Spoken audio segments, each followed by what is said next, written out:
में कोरोना का विस्फोट हुआ है, लेकिन चीन आंकड़े छिपाने से बाज नहीं आ रहा है। ये मैं इसलिए कह रही हूं क्योंकि WHO ने चीन को कहा है कि वो आंकड़े बताए, वो अपना डेटा शेयर करे ताकि महामारी की असली जड़ तक पहुंचा जा सके।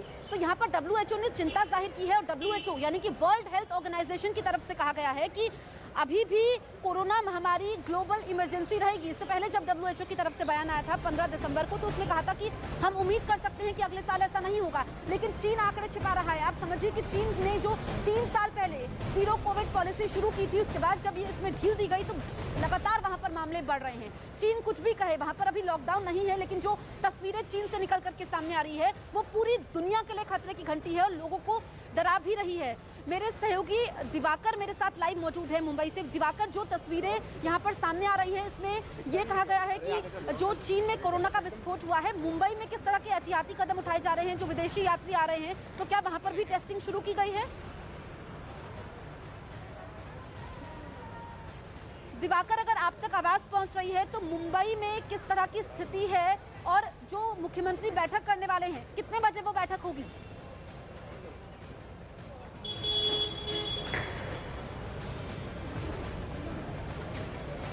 चलिए, दिवाकर के पास हम फिर से लौटेंगे। देखिए, मैं एक बार तस्वीरें आपको दिखा देती हूँ। मैं टर्मिनल 3 में हूँ और ये है जहाँ से जो अंतर्राष्ट्रीय विदेशी यात्री हैं वो बाहर निकलते हैं गेट से। लेकिन अभी आप देखेंगे कि अधिकांश लोगों के चेहरे पर मास्क नहीं भी है, क्योंकि जो मेरे सहयोगी मानव ने जानकारी दी है कि उनको इंतजार है कि अभी जो एडवाइजरी आएगी उसके बाद टेस्टिंग शुरू हो पाएगी। हालांकि साउथ दिल्ली के डीएम को जिम्मेदारी सौंपी गई थी कि जो यहाँ से यात्री आ रहे हैं उनकी स्क्रीनिंग की जाए, रैपिड टेस्टिंग एक बार फिर से शुरू हो जाए। और एक जो 2 दिनों में स्थिति बनी है, क्योंकि मास्क लगाना, देखिए मैंने भी बहुत दिनों बाद मास्क लगाया है, क्योंकि मास्क कभी हटाने की जरूरत ही नहीं थी, ये कल स्वास्थ्य विभाग की तरफ से कहा भी गया है।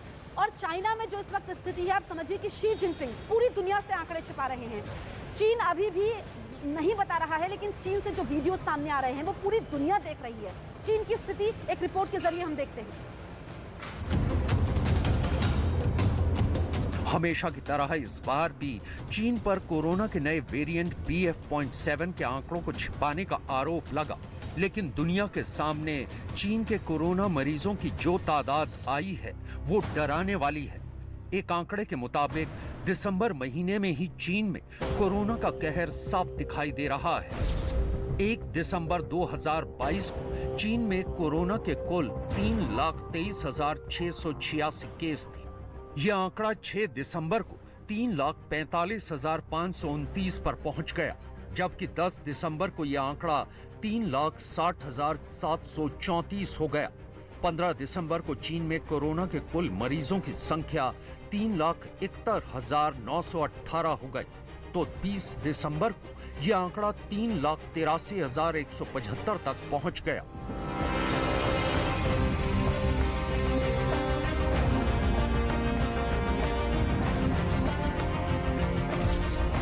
देश में बढ़ते कोरोना के मामलों पर चुप्पी साधने वाला चीन भी अब ये मान रहा है कि उसके देश में ओमिक्रॉन के 2 नए सब वेरिएंट की वजह से यह वायरस तेजी से फैल रहा है। लेकिन चीन के स्वास्थ्य विभाग के डायरेक्टर का यह कहना है कि ये वेरिएंट बाहर से उनके देश में आए हैं, न कि इनकी उत्पत्ति चीन में हुई है। BQ.1 和 SBB 已经传入我国，我国呢近3个月来已经监测到 BF.7、BQ.1、SBB 这个传入我国，一共是发现近3个月有130多个奥密克戎的亚分支输入我国，同时呢这50个亚分支引起关联的本土病例或者爆发流行，就包括这个 BQ.1 和 SSBB。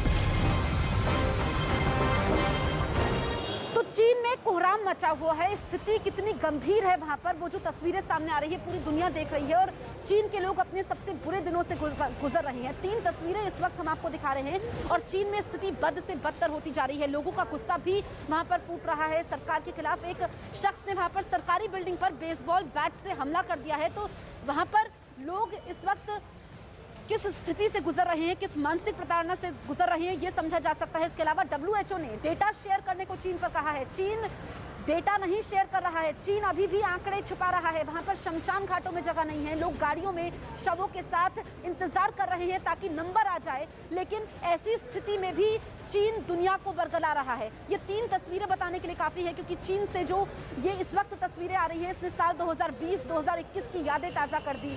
मेरे सहयोगी मानव के पास हम चलते हैं। मानव, जो हम तस्वीरें दिखा रहे थे, क्योंकि चीन से जो तस्वीरें सामने आ रही है वो पूरी दुनिया के लिए खतरे की घंटी है। आप जब जिक्र कर रहे थे, क्योंकि भारत के लिहाज से भारत सरकार एहतियाती कदम उठा रही है कि अभी तक टेस्टिंग शुरू नहीं हो पाई है, जो रैपिड टेस्टिंग शुरू होने वाली थी।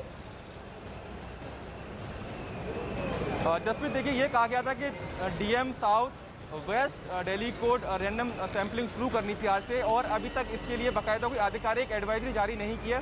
तो जो अधिकारी है उनका कहना है कि हम आधिकारिक एडवाइजरी का इंतजार कर रहे हैं, लेकिन हमने अपने स्तर पर काम करना शुरू कर दिया है। कुछ यात्री हमारे साथ हैं जो बाहर से भारत पहुँचे हैं, इनसे हम जान लेते हैं कि एयरपोर्ट के अंदर कैसे एहतियात बरते जा रहे हैं। आप लोग कहाँ से भारत पहुँचे?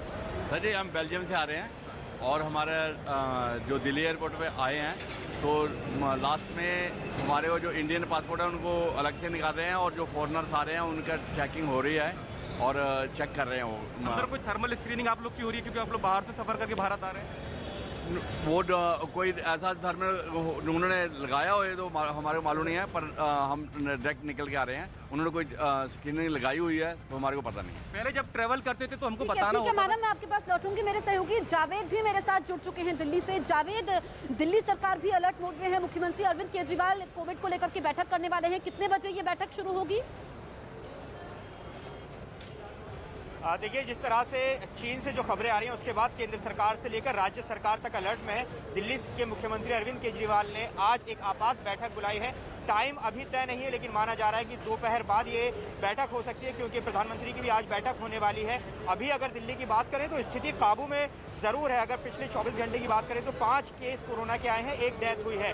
3 ही जो मरीज हैं वो अस्पताल में भर्ती हैं। 99% बेड खाली है। लेकिन हमें समझना होगा, 2 साल हमने दिल्ली में देखे हैं, और दिल्ली इसलिए भी इंपॉर्टेंट हो जाता है जसप्रीत, क्योंकि इंटरनेशनल फ्लाइट्स दिल्ली में बड़ी संख्या में आती हैं। तो ऐसे में नज़र इस बात की है कि दिल्ली में जो प्रोटोकॉल बनाए जाएंगे, जो एडवाइजरी जारी होगी, उसको इम्प्लीमेंट दिल्ली में किस तरह से किया जाएगा। तो इसी के मद्देनजर आज जो दिल्ली के स्वास्थ्य मंत्री हैं मनीष सिसोदिया, और स्वास्थ्य विभाग के जो वरिष्ठ अधिकारी हैं उनके साथ मुख्यमंत्री आज एक बैठक करेंगे।